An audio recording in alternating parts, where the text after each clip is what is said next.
السلام عليكم ورحمة الله وبركاته. حياكم الله وبياكم أيها الأخوان الكرام.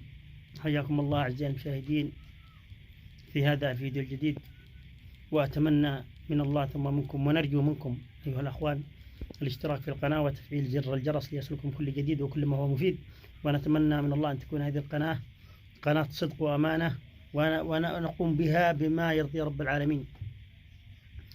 وعندي رسالة إلى اليمن بشكل عام. إخواني اليمنيين حفظكم الله جميعا ورعاكم.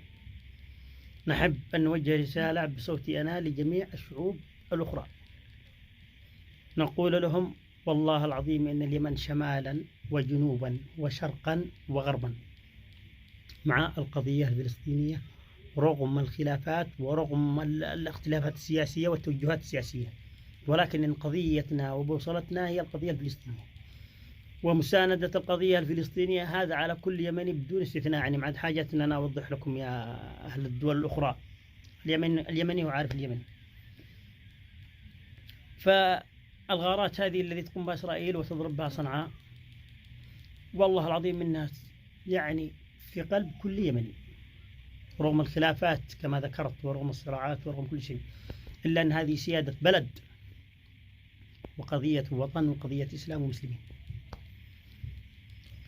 فأحذر أخواني اليمنيين، نحن الآن في وضع استثنائي، وهذا الوضع يتربص بنا كثيرا. اليمن يعني من زمان والعيون على اليمن، لأن منطقة جغرافية تاريخية ثرية بالنفط بالمعادن بالثروة السمكية. اليمن عاد فيها حاجات عادها عذراء، هذه اليمن عذراء، ولكن لا يعني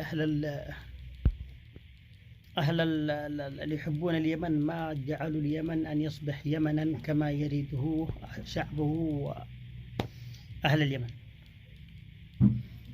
فاليمن يعني عيون عرب وغرب عليها، فلا تكونوا يا أخواني أعداء، لا تكونوا أعداء، لا تدمر بلدك، لا تدمر. أنت عارف أنك من هذا البلد وعليك أولاد من هذه البلد، وسوف تنثر ذرية من على هذه الأرض، على هذه الوطن، على ظهر الوطن، على الأرض. فلا تكون أداة بيد غيرك، لا يستخدمك أحد على بلادك. لو يخيروك في كنوز الأرض، لو يخيروك في كنوز الأرض، أنا والله العظيم وأحب أن أقول لكم أنا لا أنتمي لأي حزب، الحمد لله ونشكره، لا أنتمي إلى فلان ولا العلان.